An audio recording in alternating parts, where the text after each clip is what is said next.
안녕하세요. 대단한 입시의 제임스입니다.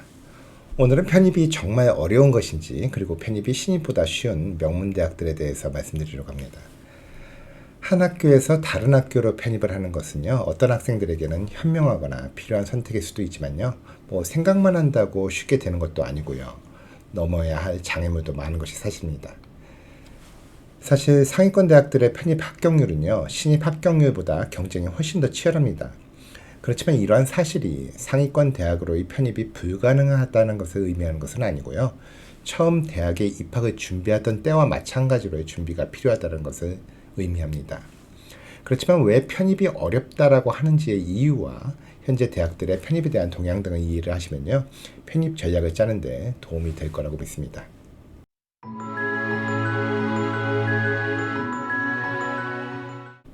한국에 비해서야 미국에서의 편입이 훨씬 쉽겠지만 그래도 여전히 편입이 훨씬 어렵고 합격률도 낮다라고 하시는 분들이 계십니다. 사실 과거에는 많은 대학에서 편입생을 받아들이면 전체 졸업률이 낮아질 거라고 생각을 했었습니다. 그렇지만 이러한 생각은 편입생 졸업률에 대한 정보가 부족하고요, 편입생에 대한 많은 오해가 있었기 때문에 생긴 것으로요, 최근에는 대학에서 편입생들을 적극적으로 모집하기 시작했습니다. 사실 통계에 따르면요, 4년제 대학에서 처음부터 시작한 학생들과 또 중간에 들어온 편입생의 졸업률은 60%로 동일합니다. 그럼에도 불구하고 과거에 편입 학생들의 수준이 신입 학생들에 비해서 떨어질 거라고 생각하게 된 이유는 다수의 편입 희망 학생들은 커뮤니티 컬리지 출신들이고 이들의 평균적인 졸업률과 편입률이 낮았기 때문입니다. 커뮤니티 컬리지의 그 학생들 중에 28%만이 4년 이내에 졸업을 하고요. 또 그중 60%는 편입하지 않는 것으로 나타났기 때문이죠. 그런데 편입생, 특히 커뮤니티 컬리지 출신의 편입생들이 졸업하는데 더 많은 시간이 걸리는 경향이 있는 이유는요, 사실 학업 능력이 부족해서라기보다는 상당히 많은 경우에 일반적인 환경의 학생이 아니기 때문이었습니다. 커뮤니티 컬리지 학생들 중 많은 학생들이 재학 중에 일을 해야만 한다던가 가족을 돌봐야 하는 경우가 많았습니다. 그렇지만 4년제 학생들의 경우에는 풀타임 학생의 비중이 훨씬 많죠. 또한 편입생들의 수준이 신입보다 떨어질 거라고 판단하는 경우도 많은데, 고등학교 졸업 직후에 4년제 대학 대신 커뮤니티 컬리지로 진학한 학생들은 학업적으로 떨어지는 학생들이기 때문이라는 것입니다. 4년제 다 넣어봤는데 다 떨어지고 갈 데가 없으니까 결국에는 커뮤니티 컬리지로 간 것이다라는 얘기죠. 그렇지만 조사 결과에는요, 고등학교에서 상위권 점수를 가지고 있는 학생들 중에서도 4년제 학교로 진학하지 않는 것으로 나타났는데, 이는 학업 능력 때문이 아닌 학비 문제, 즉 돈이 가장 큰 원인이었다는 사실을 입증하고 있습니다. 요즘에는 전략적으로 자기가 원하는 대학을 못 갔을 경우에도 일부러 커뮤니티 컬리지나 다른 학교로 가서 편입을 갖다가 노리는 경우도 있습니다. 2년제 커뮤니티 컬리지로부터 편입한 학생들 중 상당수가 4년제 대학에 직접 등록한 학생들보다 소득계층이 낮습니다. 그리고 저소득층 학생의 편입학교 등록률이 낮은 이유 중에 하나는요, 많은 학교에서 편입생들에게 장학금과 보조금을 제공하지 않아서 재정적인 부담이 커졌기 때문이죠. 더욱이 이전 대학에서 수강한 학점 중에 상당수 학점이 이전되지 않는 경우가 많아서 중복되는 수업을 더 높은 비용으로 재수강해야 하는 점도 역시 저소득층 학생의 재정적인 부담을 키워주는 요인이었습니다. 그렇지만 이러한 상황은 바뀌었죠. 많은 대학에서 학생들이 커뮤니티 컬리지에서 4년제 대학으로 더 많이 편입할 수 있도록 제도를 보완하고 있습니다. 장학금 제도를 바꾸고 재정보조 정책도 바꾸고 또한 학점도 교류를 쉽게 만들어 놨습니다.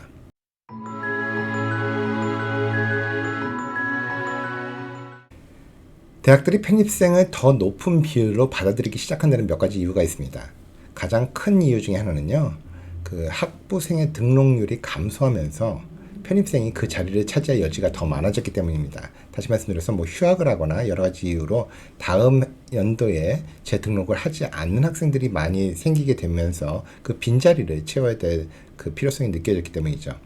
학부생 등록률이 낮아지면서 대학은 차이를 메울 방법을 찾아야 했고요. 편입생들에게 2년분의 수업료를 받는 것이 전혀 수업료를 못 받는 것보다는 대학에 더 이롭기 때문이죠. 하지만 더 큰 이유는요, 다양성에 대한 대학의 필요 때문입니다. 아이비 대학들과 같은 최상위권의 엘리트 대학들은요, 대체로 백인들과 부유층의 비슷한 부류의 학생 집단이 많기로 유명합니다. 프린스턴 대학 같은 경우에는 2017년에야 비로소 첫 편입생을 받기 시작했는데요. 이는 대학에 다양성을 주기 위한 노력으로 보여집니다.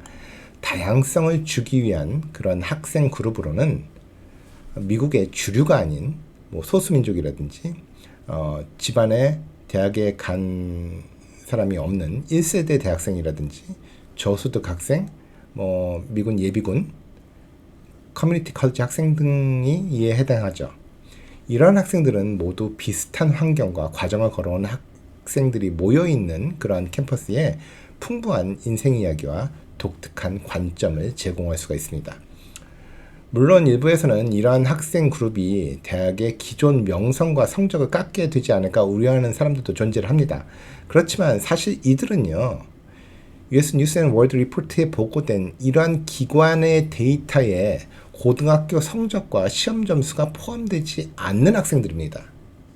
대학은 US 뉴스 목록의 순위에 많은 관심을 기울입니다. 따라서 데이터에 포함되지 않는 이러한 편입 학생들의 존재는 이 순위에 부정적인 영향을 미치지 않으면서도 캠퍼스의 다양성을 완성하는 확실한 방법이 되겠습니다. 휴학 등으로 기존 학생들의 자리를 메우는 것은 덤이고 말입니다.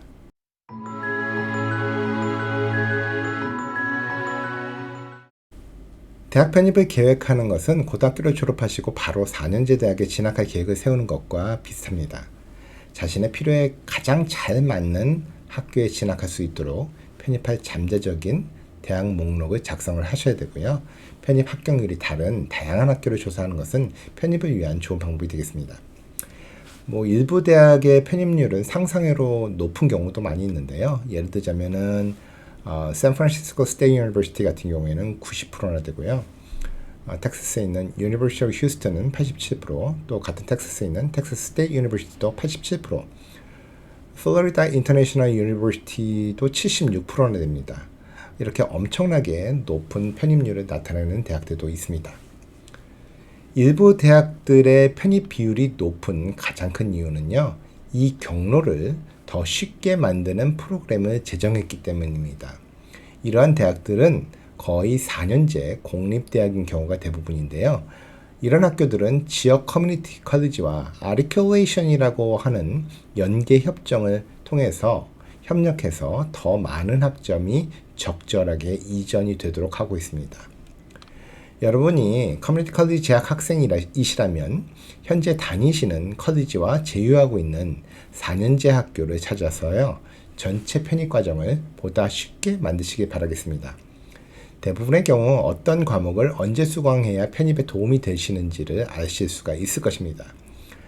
그렇지만 문제는 여러분이 편입을 원하는 대학이 최상위권 대학의 경우에도 편입이 가능하냐라는 것이겠죠. 최상위권 대학들의 편입률은 이들 대학의 신입 합격률과 마찬가지로 매우 낮죠. 이러한 명문 대학들은 선발이 까다롭지만요, 확실히 입학이 불가능한 것은 절대 아닙니다. 이미 이전 방송에서 상위 25개 대학의 편입률에 대해서 말씀드렸지만 다시 한번 보여드리면요, 여기 표에 보시다시피 유니버시티 오브 미시간의 편입생 합격률은 34.5%이고요. 유니버시티 오브 노르데임은 27.55%가 되었습니다. 밴더빌트도 18.86%, 에모리는 16.80%나 됐네요. 물론 편입생으로 하버드나 프린스턴에 입학하려면 정말 뛰어나야 하겠지만요, 고등학교를 갓 졸업하고 지원하는 경우에도 사실 마찬가지긴 합니다. 아이비리그에 편입하시려면 일찍 계획하고 지원서를 돋보이게 만들고 항상 여러 학교에 지원을 하셔야 됩니다. 충분히 강력한 지원서가 있다면 합격률이 얼마나 낮든 높든 상관없이 선택할 수 있는 학교가 있습니다. 그럼에도 불구하고 명문대학에 편입하고 싶은 여러분들이 고려해 봐야 되는 데이터가 있습니다. 바로 신입 입학률보다도 편입 확률이 더 높은 명문대학들의 리스트죠. 여기에 있는 표에 가장 눈에 띄는 대학은 신입 때보다도 2배 이상 편입률이 높은 UCLA, UC Berkeley, University of Michigan, University of Virginia입니다.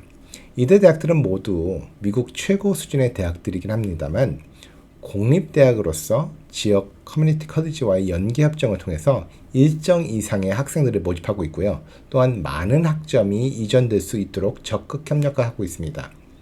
그렇지만 그 외 사립 명문대학들에서도 신입 때보다도 훨씬 높은 편입 확률을 보이는 대학들이 있는데요. University of Notre Dame은 27.55%로 신입 때의 11.1%와 비교해서 거의 3배 가까이 높았고요. 콜롬비아 유니버시티 같은 경우에도 10.11%로 신입 때의 3.86%와 비교해서 3배 수준의 편입률을 보였습니다. 또한 밴더빌트의 경우에는 신입 합격률인 5.1%보다도 4배 가까운 18.86%의 편입률을 보였는데요. 이 수치 역시 이전 연도에 비하면 다소 낮아진 수치입니다. 이렇듯 최상위 25개 대학만 비교해도 신입 확률보다도 편입 확률이 조금이라도 더 높은 대학이 13개 대학, 즉 반이 넘는다는 결과를 보시면요. 명문대 편입이 불가능하다거나 또는 대단히 어려운 것만은 아니라는 것을 아실 수가 있습니다. 그럼에도 불구하고 어떤 학생들에게는 여전히 어렵기만 한 편입에 있어서 합격 가능성을 높이는 방법은 어떤 것들이 있을까요?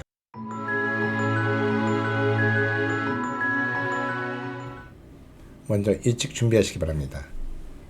편입 과정을 더 쉽게 만들 수 있기 위해서 할 수 있는 가장 중요한 일은요. 일찍 시작하시는 겁니다. 커뮤니티 컬리지에 다니는 경우에 편입하고 싶은 학교에 대해서 생각을 하시고 전문 카운슬러와 협력을 하셔서요. 학업 계획을 세우시기 바랍니다. 일찍 시작할수록 장기적으로 도움이 되는 편입 계획을 세울 시간이 더 많아집니다.